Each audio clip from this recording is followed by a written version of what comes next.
साफोक गांव में किसान अपने खेतों में फसल काट रहे थे। तभी एक अजीब सी घटना घटी। वहां के रिचडी नाम के आदमी को जंगल से एक अजीब सुरीली घंटियों की आवाज़ सुनाई दी। तभी रिचडी और किसान वहां पहुंचे। तब उन्होंने दो बच्चे को देखा जिनमें से एक लड़का और एक लड़की थी। वह दोनों बच्चे देखने में तो इंसान के ही तरह दिख रहे थे, लेकिन उनके शरीर का रंग हरा था और उन्होंने एक अलग ही प्रकार से सामग्री से बनाए हुए कपड़े को पहना हुआ था। आइए आज के इस वीडियो में समझने की कोशिश करते हैं। ये दोनों बच्चे एक अलग ही भाषा का उपयोग कर रहे थे जो किसी को समझ में नहीं आ रही थी। कुछ दिन बाद लड़का बीमार पड़ने लगा और वह काफी ज्यादा बीमार पड़ गया, जिसके कारण उसकी मौत हो गई।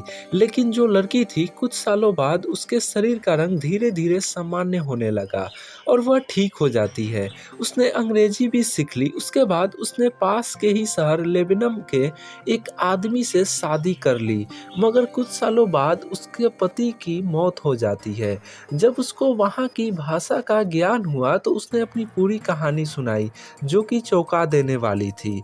उसने बताया कि ये दोनों भाई बहन सेंट मार्टिन जगह से आए हैं, जहाँ पर उनके जैसे ही हरी त्वचा वाले लोग रहते हैं और वहाँ पर पृथ्वी जितनी रोशनी नहीं है, क्योंकि वहाँ पर सूरज जैसा कुछ भी नहीं है, इसलिए वहाँ पर बहुत कम ही रोशनी आती है। जब उससे पूछा गया कि तुम दोनों यहाँ कैसे आए, तब उस लड़की ने बताया कि एक दिन दोनों भाई बहन भेड़ चराते हुए एक गुफा की द्वार पर पहुँचे।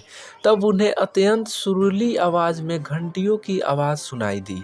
तब वे गुफा के अंदर गए। कुछ समय बाद उन्हें वापस जाने का मन किया। तब वे वापस जाने के लिए गुफा के द्वार खोजने लगे। जब वे बाहर आए तो वे दोनों एक अलग ही दुनिया में थे और इस नई दुनिया को देखकर घबरा गए। लड़की की बातें को सुनकर किसी को विश्वास नहीं हुआ, क्योंकि बुलपिट में किसी भी प्रकार की गुफा ही नहीं थी। ये वाकया है अमेरिका का, जब एलसी बैंक और उसके एक साथी 20 अक्टूबर को दोनों कार से जा रहे थे। तब उन्होंने देखा कि बेहद सुनसान हाईवे पर पुरानी कार चलती हुई दिखाई दी। कार चमचमा रही थी, मगर थी पुरानी।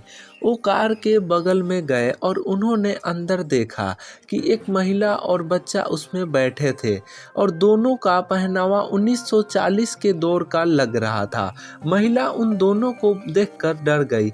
एलसी बैंक ने महिला से कई बार गाड़ी रोकने के लिए कहा।